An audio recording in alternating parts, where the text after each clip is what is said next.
Servius Tullius, on the occasion of the uprising of Tarquinius, came into the Senate, and when he saw the extent of the intrigue against him, he did no more than to say, "What presumption, O Tarquinius, is this?"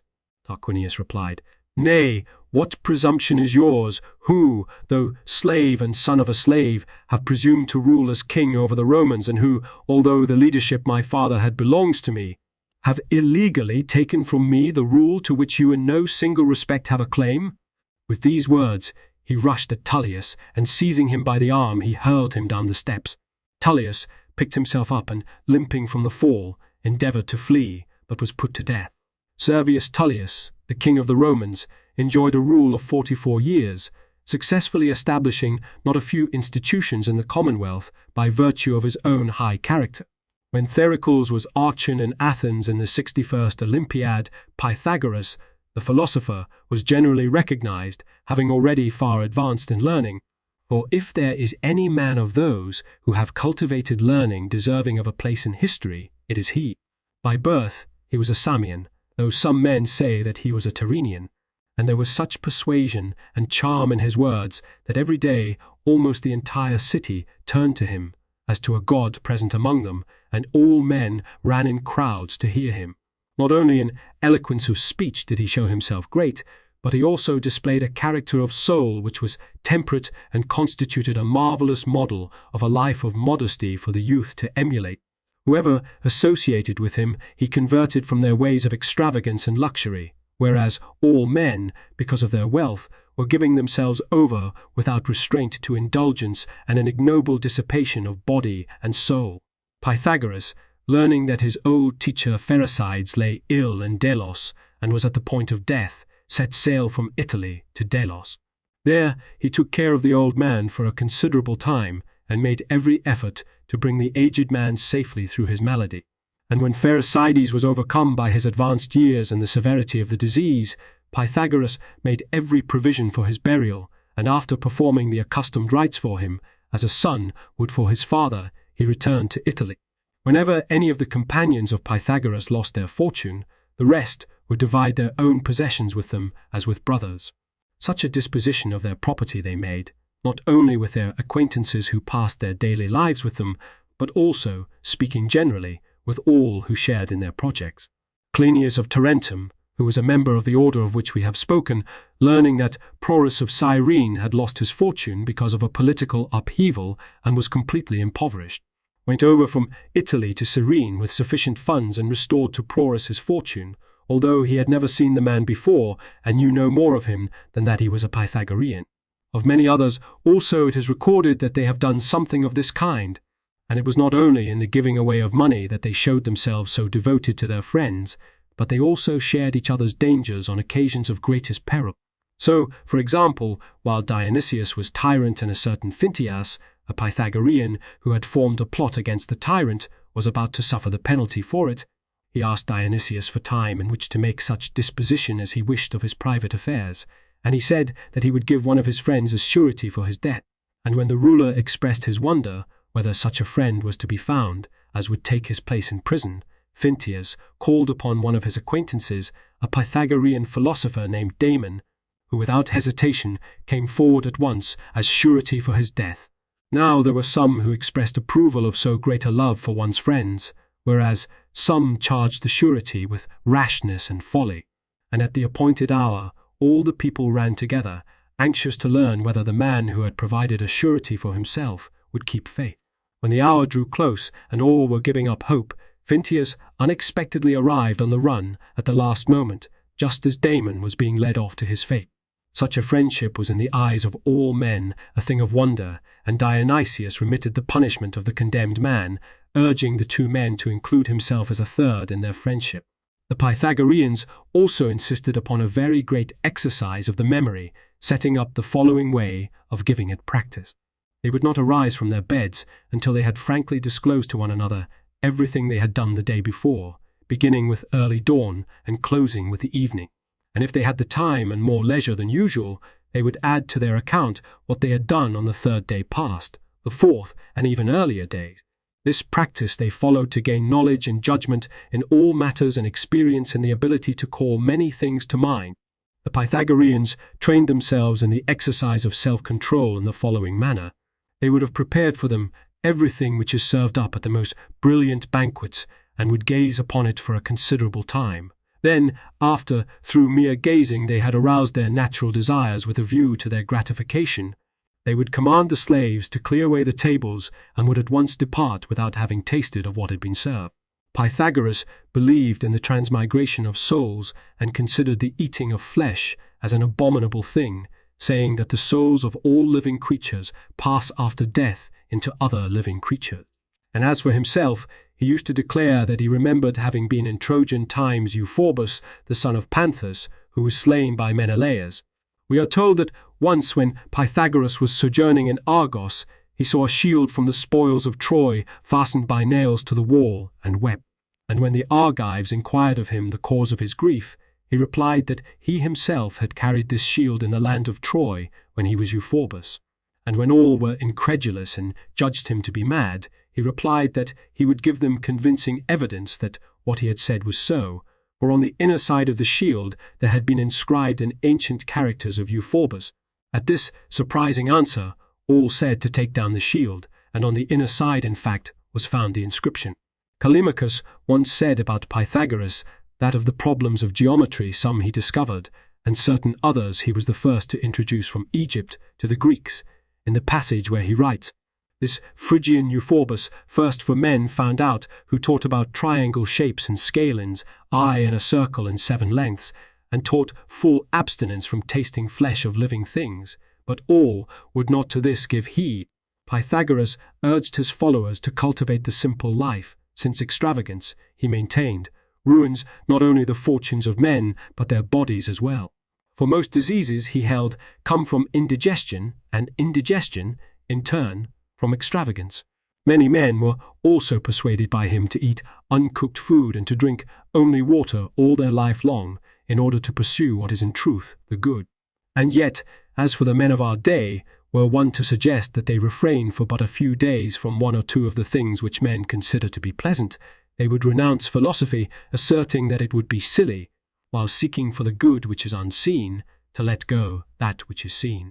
And whenever it becomes necessary to court the mob or to meddle in affairs which are none of their business, they have the time for it and will let nothing stand in their way, whereas, whenever it becomes necessary to bestir themselves about education and the repairing of character, they reply that the matter is not opportune for them, the result of it all being that they busy themselves when they have no business and show no concern when they are concerned.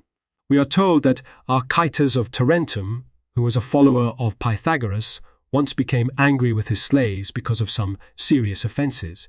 But when he recovered from his rage, he said to them, "You would not have got off without punishment after such misconduct had I not lost my temper." The Pythagoreans laid the greatest store upon constancy toward one's friends, believing as they did that the loyalty of friends is the greatest good to be found in life. A man may consider that the greatest and most marvelous thing about the Pythagoreans was the cause of their loyalty to their friends. What, indeed, were the habits, what the manner of their practices, or the powerful arguments which enabled them to inculcate such a disposition in all who joined their common manner of life? Many outsiders, being eager to know the cause, expended great effort on the endeavour, but no man of them was ever able to learn it. The reason why their system of instruction for this purpose was kept inviolate was that the Pythagoreans made it a fundamental tenet to put nothing on this subject in writing, but to carry their precepts only in their memory. Pythagoras, in addition to his other injunctions, commanded his pupils rarely to take an oath, and, when they did swear an oath, to abide by it under any circumstances and to bring to fulfilment whatever they have sworn to do, and that they should never reply, as did Lysander the Laconian and Demades the Athenian, the former of whom once declared that boys should be cheated with dice and men with oaths, and Demades affirmed that in the case of oaths, as in all other affairs, the most profitable course is the one to choose, and that it was his observation that the perjurer forthwith continued to possess the things regarding which he had taken the oath, whereas the man who had kept his oath had manifestly lost what had been his own.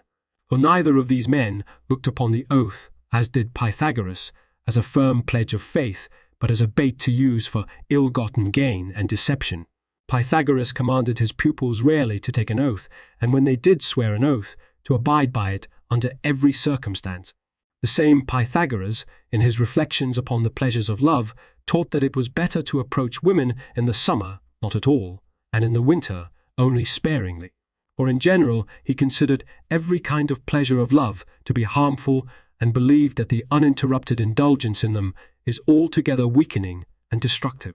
It is told of Pythagoras that once, when he was asked by someone when he should indulge in the pleasures of love, he replied, "When you wish not to be master of yourself." The Pythagoreans divided the life of mankind into 4 ages, that of a child, a lad, a young man, and an old man, and they said that each one of these had its parallel in the changes which take place in the seasons in the year's course, assigning the spring to the child, the autumn to the man, the winter to the old man, and the summer to the lad. The same Pythagoras taught that when men approach the gods to sacrifice, the garments they wear should be not costly, but only white and clean, and that likewise they should appear before the gods with not only a body clean of every unjust deed, but also a soul that is undefiled. Pythagoras declared that prudent men should pray to the gods for good things on behalf of imprudent men, for the foolish are ignorant of what in life is in very truth the good. Pythagoras used to assert that, in their supplications, men should pray simply for all good things and not name them singly, as, for example, power, strength, beauty, wealth, and the like, for it frequently happens that any one of these works to the utter ruin of those who receive them in reply to their desire.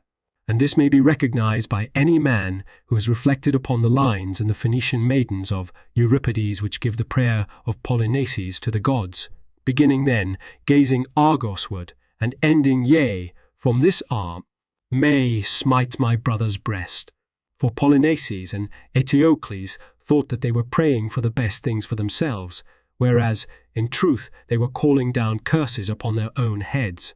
During the time that Pythagoras was delivering many other discourses designed to inculcate the emulation of a sober life and manliness and perseverance and the other virtue, he received at the hands of the inhabitants of Croton honours the equal of those accorded to the gods. Pythagoras called the principles he taught philosophia, or love of wisdom, but not sophia or wisdom, for he criticized the 7 wise men, as they were called, who lived before his time, saying that no man is wise, being human, and many a time, by reason of the weakness of his nature, has not the strength to bring all matters to a successful issue, but that he who emulates both the ways and the manner of life of a wise man may more fittingly be called a lover of wisdom. Although both Pythagoras himself and the Pythagoreans after his time made such advancement and were cause of so great blessings to the states of Greece, yet they did not escape the envy which besmirches all noble thing. Indeed, there is no noble thing among men, I suppose, which is of such a nature that the long passage of time works it no damage or destruction. A certain inhabitant of Croton, Cylon by name, the foremost citizen in wealth and repute, was eager to become a Pythagorean. But since he was a harsh man and violent in his ways, and both seditious and tyrannical as well, he was rejected by them. Consequently, being irritated at the order of the Pythagoreans, he formed a large party and never ceased working against them in every way possible, both by word and by deed. Lysis, the Pythagorean, came to Thebes in Boeotia and became the teacher of Epaminondas, and he developed him, with respect to virtue, into a perfect man, and became his father by adoption because of the affection he had for him, and Epaminondas, because of the incitements toward perseverance and simplicity and every other virtue which he received from the Pythagorean philosophy, became the foremost man, not only of Thebes, but of all who lived in his time. To recount the lives of men of the past is a task which presents difficulties to writers, and yet is of no little advantage to society as a whole. For such an account, which clearly portrays in all frankness their evil as well as their noble deeds, renders honour to the good and abases the wicked by means of the censures as well as the praises which appropriately come to each group respectively. And the praise constitutes, one may say, a reward of virtue which entails no cost, and the censure is a punishment of depravity which entails no physical chastisement. And it is an excellent thing for later generations to bear in mind that whatever is the manner of life a man chooses to live while on this earth, such is the remembrance which he will be thought worthy of after his death.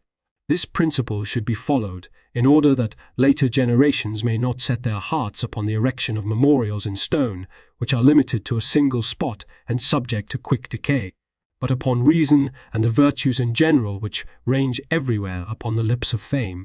Time, which withers all else, preserves for these virtues an immortality, and the further it may itself advance in age, the fresher the youth it imparts to them. And what we have said is clearly exemplified in the case of these men who have been mentioned, for, though they were of the distant past, all mankind speaks of them as if they were alive today. Cyrus, the king of the Persians, after he had reduced the land of the Babylonians and the Medes, was encompassing in his hopes all the inhabited world. For now that he had subdued these powerful and great nations, he thought that there was no king or people which could withstand his might, since of those who are possessed of irresponsible power, some are wont not to bear their good fortune as human beings should. Cambyses was by nature half-made, and his powers of reasoning perverted, and the greatness of his kingdom rendered him much the more cruel and arrogant. Cambyses the Persian, after he had taken Memphis and Pelusium, since he could not bear his good fortune as men should, dug up the tomb of Amasis, the former king of Emesis, the former king of Egypt, and finding his mummified corpse in the coffin, he outraged the body of the dead man, and after showing every despite to the senseless corpse, he finally ordered it to be burned. For, since it was not the practice of the natives to consign the bodies of their dead to fire, he supposed that in this fashion also he would be giving offence to him who had been long dead.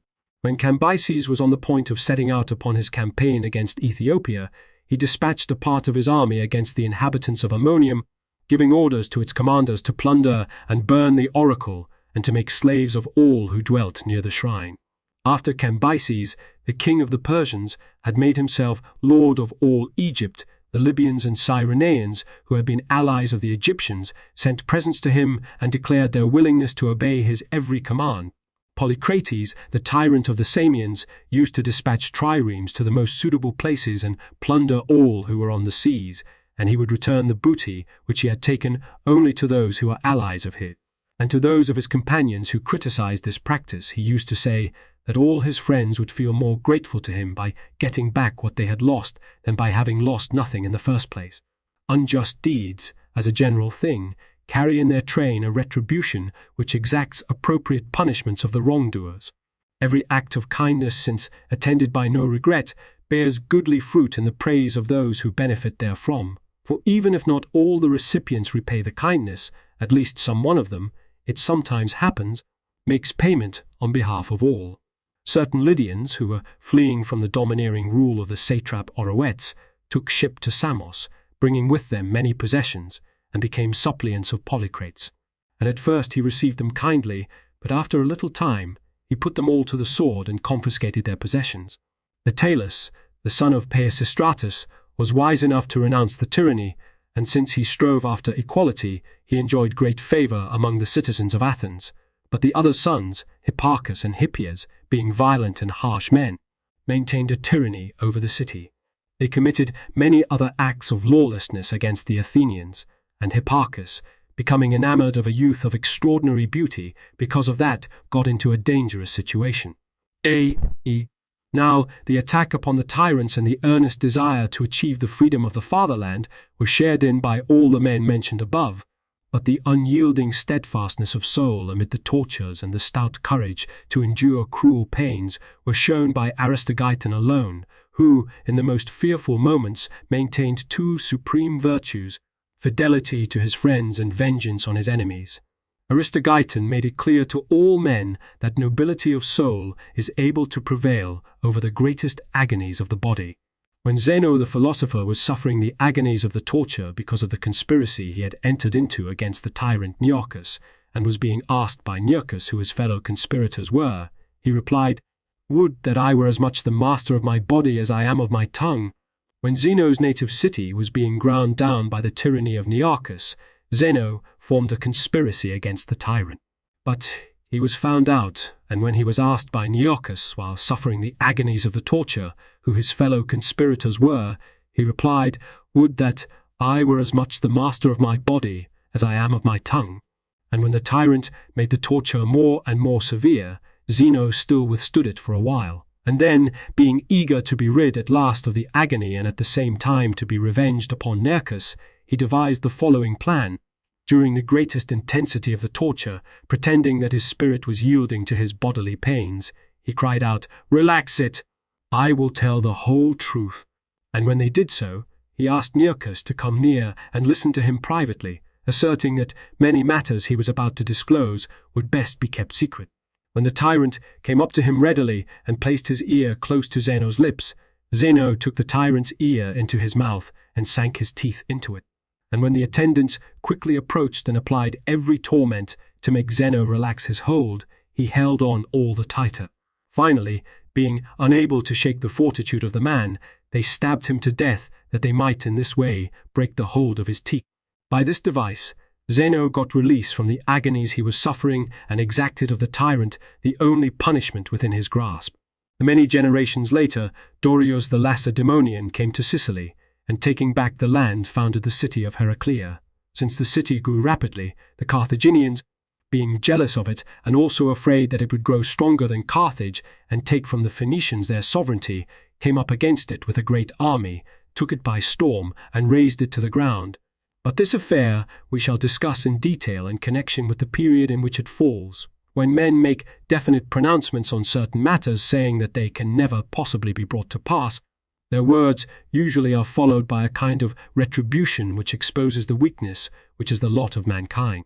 When Megabyzus, who was also called Zopyrus and was a friend of King Darius, had scourged himself and mutilated his countenance because he had resolved to become a deserter and betray Babylon to the Persians, we are told that Darius was deeply moved and declared that he would rather have Megabyzus whole again, if it were possible, than bring 10 Babylons under his power, although his wish could not be achieved. The Babylonians chose Megabyzus to be their general, being unaware that the benefaction he would render them would be a kind of bait to entice them to the destruction which was soon to follow. The successful turn of events constitutes a sufficient proof of what has been predicted. After Darius had made himself master of practically the whole of Asia, he desired to subdue Europe, or, since the desires he entertained for further possessions were boundless, and he had confidence in the greatness of the power of Persia, he was set upon embracing in his power the inhabited world, thinking it to be a disgraceful thing that the kings before his time, though possessing inferior resources, had reduced in war the greatest nations, whereas he, who had forces greater than any man before him had ever acquired, had accomplished no deed worthy of mention. When the Tyrrhenians were leaving Lemnos because of their fear of the Persians, they claimed that they were doing so because of certain oracles, and they gave the island over to Miltiades. The leader of the Tyrrhenians in this affair was Herman, and as a result, presents of this kind have from that time been called gifts of Herman. Sextus, the son of Lucius Tarquinius Superbus, the king of the Romans, left and came to the city of Calatia, as it was called, and stopped at the home of Lucius Tarquinius, a cousin of the king, whose wife was Lucretia, a woman of great beauty and virtuous in character. And Lucretia's husband being with the army in camp, the guest, awakening, left his bedroom during the night and set out to the wife who was sleeping in a certain chamber, and suddenly taking his stand at the door and drawing his sword, he announced that he had a slave all ready for slaughter, and that he would slay her together with the slave, as having been taken in adultery, and having received at the hand of her husband's nearest of kin the punishment she deserved. Therefore, he continued, it would be the wiser thing for her to submit to his desires without calling out, and as a reward for her favor, she would receive great gifts and be his wife and become queen, exchanging the hearth of a private citizen for the first place in the state.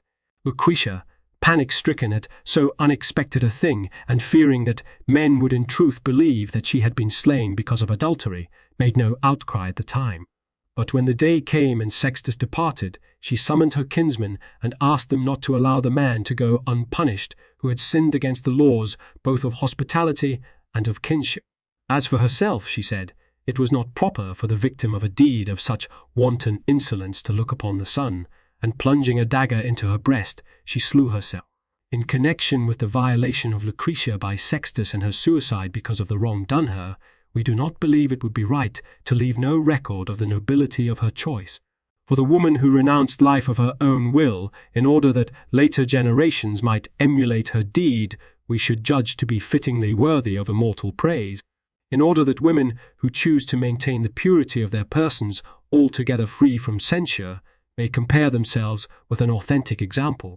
Other women, indeed, even when such an act as this on their part is known, conceal what has been done as a means of avoiding the punishment which is meted out for guilty acts. But she made known to the world what had been done in secret, and then slew herself, leaving in the end of her life her fairest defence. And whereas other women advance a claim for pardon in matters done against their will, she fixed the penalty of death for the outrage done to her by force, in order that, even if one should wish to defame her, he should not have it in his power to condemn her choice as having been made of her own free will. For since men by nature prefer slander to praise, she cut the ground from under the accusation men who loved to find fault might raise, for she considered it to be shameful that anyone could say that, while her husband, to whom she was wedded in accordance with the laws, was still living, she had had relations with another man, contrary to the laws, and shameful also that she who had been involved in an act for which the laws decree the penalty of death upon the guilty should cling to life any longer, and so she chose by a brief anticipation of death, a debt that in any case she owed to nature, to exchange disgrace for the highest approval. Consequently, not only did she win immortal glory in exchange for mortal life through her own act of virtue, but she also impelled her kinsmen and all the people to exact implacable punishment from those who had committed this lawless act against her. King Lucius Tarquinius ruled in a tyrannical and violent fashion, and made it his practice to slay the wealthy citizens among the Romans, advancing false charges against them in order to appropriate their possession. Consequently, Lucius Junius, Brutus, since he was an orphan and the wealthiest of all the Romans, for both these reasons viewed with mistrust Tarquin's grasping ambition, and because he was the king's nephew and therefore close to him on every occasion, he acted the part of a stupid person, his purpose being both to avoid arousing envy because of any ability of his and at the same time to observe, without rousing suspicion, whatever was taking place, and to watch for the favourable moment to strike at the royal power. The people of Sybaris, who took the field with 300,000 men against the inhabitants of Croton and had entered upon an unjust war, were completely unsuccessful, and since they were not shrewd enough to bear their prosperity, they left their own destruction as a sufficient warning example that men should be on their guard far more in times of their own good fortunes than of their affliction. Diodorus says with respect to Herodotus, "We have made this digression not so much out of any desire to criticize Herodotus as to show by examples that tales of wonder are wont to prevail over tales of truth. It is fitting that bravery be honored even when it is shown by women. The Athenians made a clever use of their victory, and after defeating the Boeotians and Chalcidians, they at once, after the battle, made themselves masters of the city of Chalcid. And as a 10th part of the booty won from the Boeotians, they dedicated a bronze chariot on the Acropolis, inscribing upon it the following elegiac lines: "Having conquered the tribes of Boeotia and those of Chalcis midst the labours of war, sons of Athenians, quenched insolence high in dark bonds of iron, and taking the ransom's tithe set up here these mares, vowed unto Pallas their god. The Persians learned from the Greeks the burning of temples, repaying those who had been the first to offend justice with the same wanton act. When the Carians were becoming exhausted in their struggles with the Persians, they made inquiry respecting an alliance, whether they should take the Milesians to be their allies.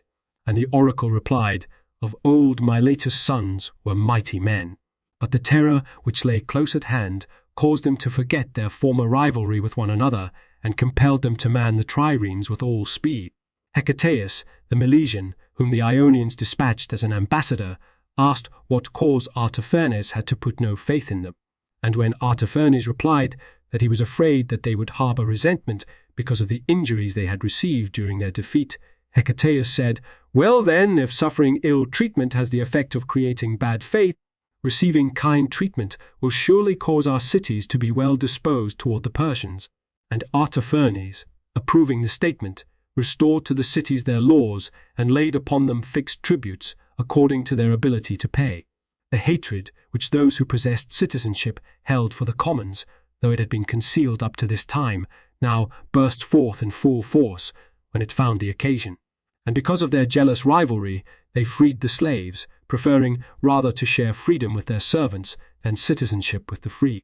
Datis, the general of the Persians and a Mede by descent, having received from his ancestors the tradition that the Athenians were descendants of Medus, who had established the kingdom of Media, sent a message to the Athenians declaring that he was come with an army to demand the return of the sovereignty which had belonged to his ancestors. For Medus, he said, who was the oldest of his own ancestors, had been deprived of the kingship by the Athenians, and removing to Asia, had founded the kingdom of Media.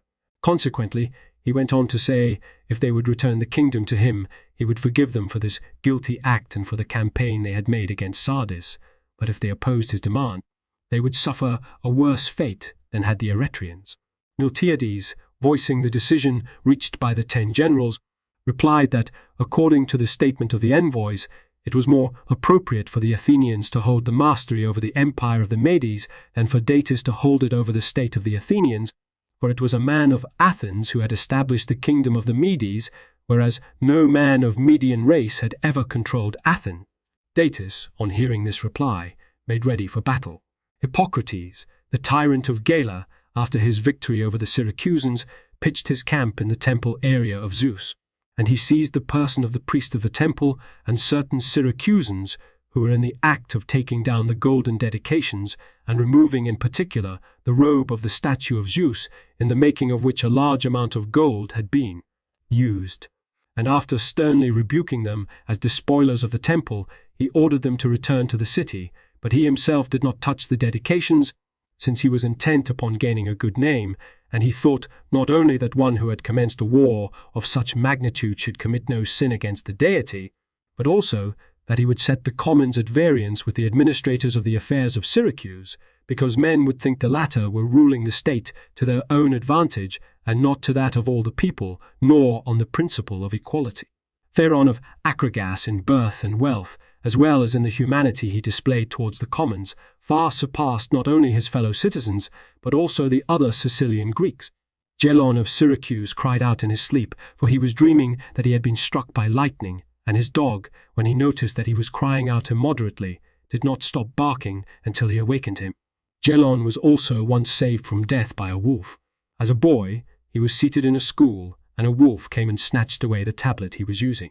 And while he was chasing after the wolf itself and his tablet too, the school was shaken by an earthquake and crashed down from its very foundations, killing every one of the boys together with the teacher. Historians like Timaeus, Dionysius, Diodorus, and also Dio celebrate the number of the boys, which amounted to more than 100. The precise number I do not know. Cimon, the son of Miltiades, when his father had died in the state prison because he was unable to pay in full the fine, in order that he might receive his father's body for burial, delivered himself up to prison and assumed the debt. Cimon, who was ambitious to take part in the conduct of the state, at a later time became an able general and performed glorious deeds by virtue of his personal bravery. Cimon, as certain writers say, was the son of Miltiades, but according to others, his father was known as Stesagoras, and he had a son Callias by Isidis, and this Cimon was married to his own sister Elphinice, as Ptolemy was at a later time to Berenice, and Zeus to Hera before them, and as the Persians do at the present time. And Callias pays a fine of 50 talents, in order that his father Cimon may not suffer punishment because of his disgraceful marriage, that, namely, of brother with sister. The number of those who write about this it would be a long task for me to recount, for the multitude of those who have written about it is boundless, such as the comic poets and orators and others. Themistocles, the son of Neocles, when a certain wealthy person approached him to find out where he could find a wealthy son-in-law, advised him not to seek for money which lacked a man, but rather a man who was lacking in money. And when the inquirer agreed with this advice, Themistocles counselled him to marry his daughter to Cimon. This was the reason, therefore, for Simon becoming a wealthy man, and he was released from prison, and calling to account the magistrates who had shut him up, he secured their condemnation. The preceding book, which is the 10th of our narrative, closed with the events of the year just before the crossing of Xerxes into Europe and the formal deliberations which the General Assembly of the Greeks held in Corinth on the alliance between Gelon and the Greeks, when all the Greeks, at the time Xerxes was about to cross over into Europe, dispatched an embassy to Gelon to discuss an alliance, and when he answered that he would ally himself with them and supply them with grain, provided that they would grant him the supreme command either on the land or on the sea, the tyrant's ambition for glory in his demanding the supreme command thwarted the alliance, and yet the magnitude of the aid he could supply and the fear of the enemy were impelling them to share the glory with Gelon. For though the supremacy which the Persians enjoy entails, for the satisfaction of cupidity, the gifts they require, yet a tyrant's greed does not overlook even any small gain. For the surest guardian of safety is mistrust. Now children, when they are being ill-treated, turn for aid to their parents, but states turn to the peoples who once founded them. A tyrant's greed does not rest satisfied with what he possesses, but it yearns after the property of others and is never sated. As for those whose character will oppose his domination, he will not, when the opportunity offers, allow them to become powerful. For you are descendants of those men who have bequeathed to glory their own virtues, deathless after their death. For as the reward for the alliance, it is not money he requires, which one can often see despised by even the lowest man in private life when he has once gained wealth, but praise and glory, to gain which noble men do not hesitate to die. For the reward which glory offers is to be preferred above silver. For the inheritance which the Spartans receive from their fathers is not wealth, as is the case with all other men, but an eagerness to die for the sake of liberty, so that they set all the good things which life can offer second to glory. Let us not, in our eagerness for mercenary troops, throw away our own citizen forces, and, in reaching for what is unseen, lose our mastery of that which is in sight. I deny that I am dismayed at the magnitude of the Persians' armaments, for valor decides the issue of war, not numbers. For the inheritance they have received from their fathers is to live their own lives and to die in response to their country's need. Why should we fear the gold with which they deck themselves out as they go into battle, as women deck themselves for marriage, since, as a result, victory will bring us the prize not only of glory, but of wealth? Or valor fears not gold, which cold steel has ever taken captive, but the military skill of the leaders. For every army which exceeds the proper proportion carries in itself its undoing in almost every case. For before the serried ranks have heard the command, we shall have anticipated them in obtaining our objectives. The Lorb Editor's Notes, 1 Tarquinius Superbus, Kep, Livy 1.47f, Dionysius Hal, 4.38. The traditional date is 535 BCE. 2. According to the account of Dionysius, these were the steps of the Senate chamber which led down into the Forum. 3. 578, 535 BCE. 4. Egnarizito is commonly used by the chronographers as the equivalent of Floruit, indicating roughly a person's middle age. 5. Etruscan. 6. The Pythagoreans. 7. The Elder in Syracuse 405-367 BCE. 8. The story of the friendship between Damon and Pythias is incorrect, was widely known in the ancient world and in many forms. Diodorus and Cicero de Off 3.45. Tus. Dis. Bisp. 5.22, quoting the tyrant, Utinum ego tertius vobis et scribera, give the oldest version, the latter clearly connecting the event with the elder Dionysius. The fullest account we possess, as given by Iamblichus Vita Pythag, 233, on the authority, as he claims, of Aristoxenus, who is described as receiving the tale directly from the mouth of the tyrant himself at Corinth, makes the occasion of the event a scheme of the court of the younger Dionysius to put the Pythagorean reputation of friendship to the test. The account by Hyginus, Fab. 257, was the source of Schiller's famous ballad Die Bergschaft, 9 CEP, Iliad, 17.1f, 10 Iambi, 124f, 11 a name given to Pythagoras because he claimed to be the reincarnation of Euphorbus, CP, the preceding paragraph, 12 T Heath, A History of Greek Mathematics, 1 Phone 142, thinks these words unintelligible unless the 7-length circle can be taken as meaning the lengths of 7 circles in the sense of the 7 independent orbits of the sun, moon, and planets, or the circle, the zodiac, comprehending them all. Mere, see critical note, discusses the meaning of the passage at considerable length. See also further in Heath and Hunt. 13 Philosopher, statesman, general, and mathematician of the early 4th century BCE. 14 Cicero, Tus, Disp, 4.36, quotes with warm approval the words of Archytas, Quoti modo, inquit, excepissum, nisi eratus essum. What a visitation you would have got if I had not been angry, truer of king and LCLL. 15 Lysander, a Spartan admiral, died in 395 BCE. Demades, the orator, in 319 BC. Antipater once remarked of Demades, when he was an old man, that he was like a victim when the sacrifice was over. Nothing left but tongue and guts, put tongue and guts, put. Phocion, 1. 16 CP. Plato, Rep. 430. 17 L. 1364, 1375. The passage runs, Then, gazing Argosward, Polynices prayed, Queen Hera, for thine am I, since I wed Adrastus' child, and dwell within thy land. Grant me to slay my brother, and to stain my brother, and to stain my warring hand with blood of victory.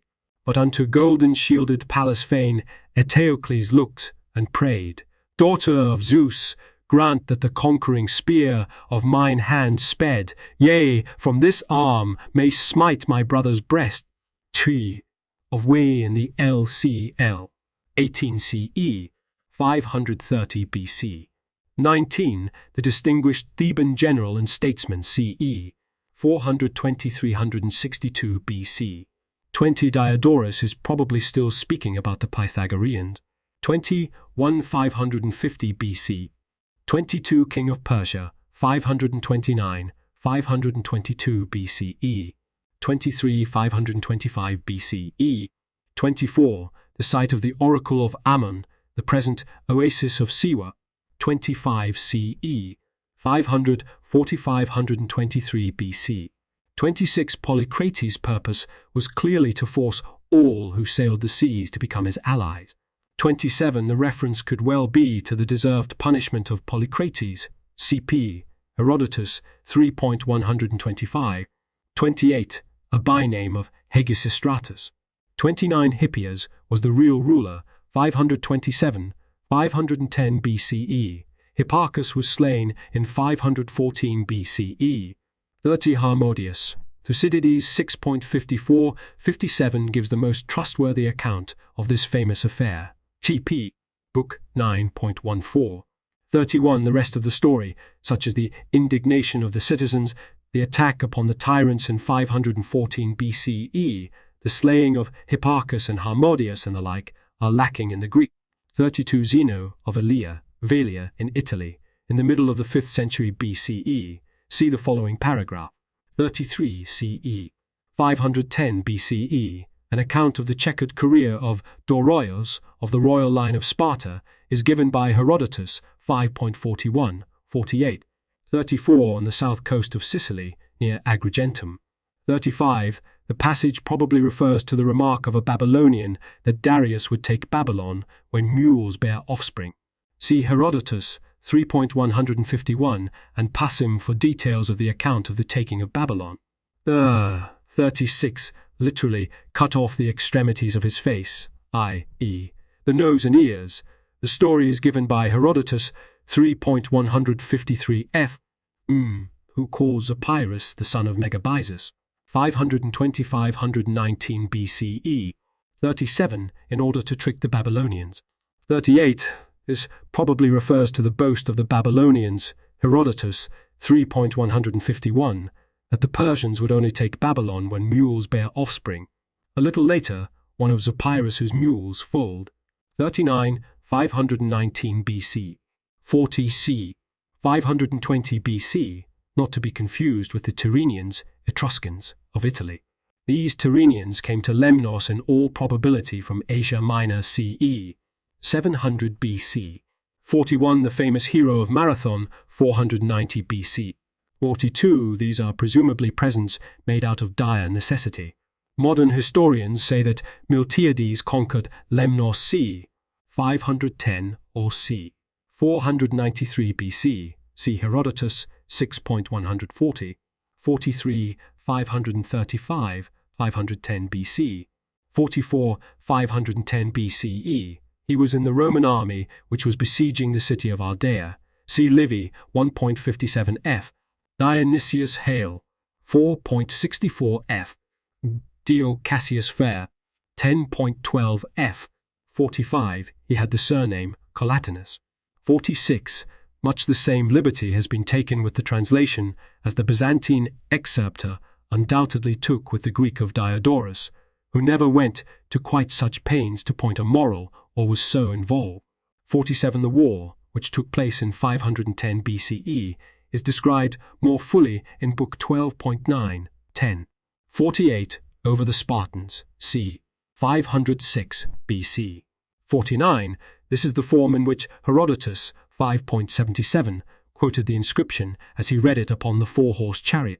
The original inscription was destroyed in 480 BC by the Persians when they sacked and burned the Acropolis and either melted down or carried off the bronze chariot. A sizable fragment of each of the two inscriptions has been recovered. Ig. 394, M. 94, M. Todd, Greek Historical Inscriptions, 1243. The original inscription stressed the chains, giving the lines of the inscription before us in the order 3-2-1-4. The latest extended discussion of the dedication, together with a reconstruction of the chariot, mares and driver, which were life-size, is given by G. P. Stevens, Hesperia, 5, 1936, 504 fa. 50. Herodotus 5.102 says that the Persians gave the burning by Greeks of the temple of Cybele in Sardis as an excuse for their burning the temples of Greece. 51. The references to the Ionians as they saw themselves threatened by the Persian fleet. Keep. Herodotus 6.7 f. 52. Herodotus 5.36, 125 f. mentions Hecataeus in connection with the Ionian revolt, but not with any embassy like this, which has every appearance of being an invention. 53. The naval battle of Lade in 494 BCE. 54. This may refer to Argos, where the slaves got control of the city for a time, because so many citizens had been slain in the wars with Sparta. CP. Herodotus 6.83. 55. Of expelling his ancestor. 56. Eretria was plundered and burned by the Persians a few days before the Battle of Marathon, 490 BCE. 57. In the Battle of Halorus CE, 491 BC. 58. Tyrant of Acragas, 488, 472 BCE. 59. Tyrant, but nominally general, of Syracuse, 485, 478 BCE. 60. The distinguished Athenian admiral in the war between the Confederacy of Delos and the Persian Empire, and the leader of the conservative party in Athens until his ostracism in 461 BCE. 61. Miltiades was fined 50 talents for his unsuccessful attack upon the island of Paros in 489 BC. 62. Stesagoras was the brother of Miltiades and so Cimon's uncle. 63. Granddaughter of the wealthy Megacles. 64. Elphinice was the half-sister of Cimon, and Nepos, Cimon, 1.2, states that Athenian law allowed the marriage of brother and sister who had only the same father. But Wilhelmowitz Moellendorff, Hermes, 12, 1877, pre-139 and 23, clears Cimon of this scandalous charge. She was clearly a vigorous personality. See Plutarch, Cimon, 4.5. The stories about Elphinice became more scandalous in the course of time. CP Athenaeus 13.589e. 65. 3. Ptolemies had sisters named Berenice. 66. Euryptolemus, son of Megacles. 67. 481 BC. 68. 480 BC. 69. C. Herodotus 7.157 f. But Gelon himself was in danger from an attack of the Carthaginians upon the Greeks of Sicily. 70 This and the following excerpts may well be from the speeches of the Greeks as they weighed the choice between fighting the Persians with possible defeat and putting themselves under the tyrant Gelon. 71 That is, the mother cities of Greece should not seek aid from the colonies they had once founded in Sicily. A previous next to images with borders lead to more information. The thicker the border, the more information. Details here. Thanks to John Lendering of Livius for sharing in the labor of proofreading the web transcription of this book. Up to Diodorus Classical Texts Lacus Curtius Home. A page or image on this site is in the public domain only if its URL has a total of 1 asterisk. If the URL has 2 asterisks, the item is copyright someone else and used by permission or fair use. If the URL has none, the item is C. Bill Thayer. See my copyright page for details and contact information. Page updated, 14 June 18.